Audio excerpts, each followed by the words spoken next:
খুব সকালে উঠেছি আজকে ঘুম থেকে। আমরা বিয়ের দাওয়াত আছে, অনেক দূরের পথে যেতে হবে, তাই আমরা সকাল 6টা বাজে ঘুম থেকে উঠে সবাই রেডি হতে সময় লেগেছে। 7টা বাজে আমরা রওনা দিয়ে দিয়েছি সকাল সকাল, কারণ অনেক দূরের পথ। এই জায়গায় আমরা আগে কখনো যাইনি।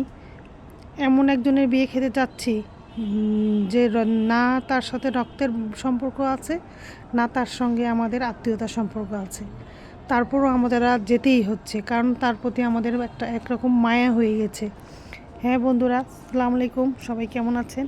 এমন একজনের গল্প বলবো আমি আজকে। ছেলেটি ঢাকায় এসেছিল 15-16 বছর বয়সে। তার 5 বোনের এক ভাই, বাবা ছিল পঙ্গু। মায়ের মায়া করলে তো হবে না, কি করবে, এত বড় সংসার। তারপর একমাত্র ছেলেকে ঢাকায় পাঠিয়ে দিয়েছিল কাজ করার জন্য।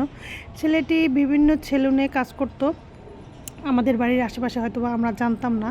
ও আমাদের বাড়ির সামনে দিয়ে যেত, আর আমাদের দোকানটা তখন খালি ছিল। ও চাচ্ছিল আমাদের দোকানটা নেওয়ার জন্য, কিন্তু দোকানটা নেওয়ার জন্য যে বলে না, স্বাদ আছে সাধ্য নেই, ওর অ্যাডভান্স করার মতো টাকা ছিল না। পরে আমার দেবরের সাথে কথা বললো, তারপর দেবরের মায়া হয়ে গেল। তারপর আমরা ওকে দোকানটা দিয়ে দিলাম অ্যাডভান্স ছাড়াই, বরং আরও 10,000 টাকাও দিলাম যে দোকানটা তুমি সাজাও এবং করো। আল্লাহ রহমত বরকত সবই ছিল এই দোকানে। পাশে আরও বড় একটা দোকান নিয়েছে, এই দোকানও আছে। 2টা দোকান মিলে ভালোই চলছে ওর জীবন। ওদের বোনদের বিয়ে দিয়ে দিচ্ছে, বাড়িঘর করেছে। এই যে দেখেন না, বিয়ের জন্য এখন সে প্রস্তুত হয়ে গেছে।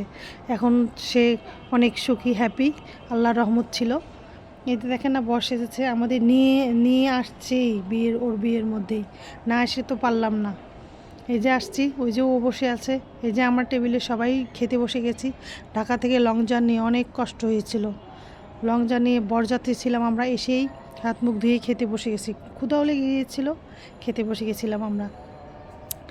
এই যে আমরা সবাই খেতে বসছি, ও ওখানে বসেছিল, আমরা সবাই খাওয়া দাওয়া করতে বসে গেছি।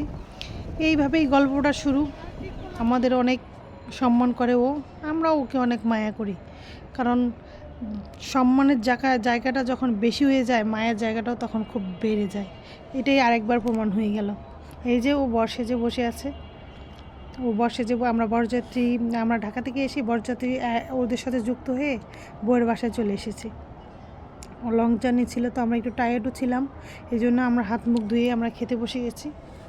এই যে আমরা এখানে খাচ্ছি। খাওয়া দাওয়া শেষ করে আমরা রুমে চলে গেলাম বউ দেখার জন্য। এই যে বউ, লাল টুকটুক বউ, সেজেগুজে বসে আছে। বউ মাশাআল্লাহ সুন্দর ছিল, দেখতে অনেক ভালো লাগছে বউ। এই যে বউকে আমরা খাওয়া দাওয়া শেষে রুমে এসে বউকে দেখতেছিলাম, সবাই দেখছে বউ সুন্দর করে সাজিয়ে বসে আছে। এই যে খাওয়া দাওয়া শেষ, সব কিছু শেষ, বউ নিয়ে আমরা বউ নিয়ে আবার রওনা দিলাম।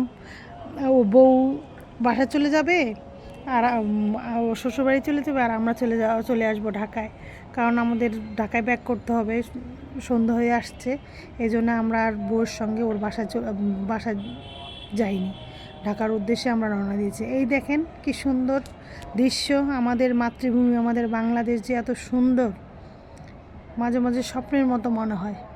এত সুন্দর দৃশ্য, প্রকৃতির দৃশ্য যে এত সুন্দর।